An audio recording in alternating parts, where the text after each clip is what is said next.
From Frisco, Texas to New York City, store shelves are bare tonight. Everyone in the path of this massive storm is stocking up. You better believe that includes the basket. It is New England after all. All 24 checkout lanes were open tonight, and they'll be open tomorrow for another big rush. Our Ted Wayman was there to see it all up close. How crazy was it, Ted? Hi, Jen. Well, the market basket has finally closed after a very busy Friday. In fact, this may turn out to be a record-setting weekend for many storms, even before the snow arrives. Inside, the constant sound of cash registers beeping through transactions. 26 kiosks full, some 10 feet deep in customers.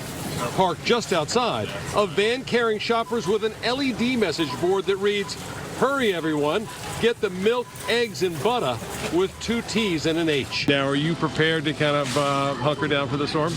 I don't think I have a choice, do I?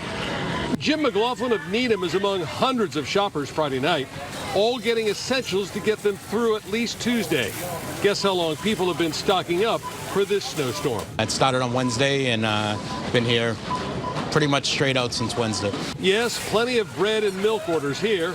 Also, plenty of parents making sure families are fed. Soda, juice, cereal, yogurt, and snacks for the toddler at home to make sure that he's good. How many days are you planning on staying inside? As long as it takes. That may be a while. What are you more excited about, the Patriots game or the snowstorm? The Patriots game. How about the storm? Just New England. You know, we get them every once in a while. Yes, we do. The last storm this size approached Boston was 4 years ago, and stores are expected to stay busy right up until the first flakes fly. Live in Waltham, I'm Ted Wayman, WCVB News Center 5. What a scene.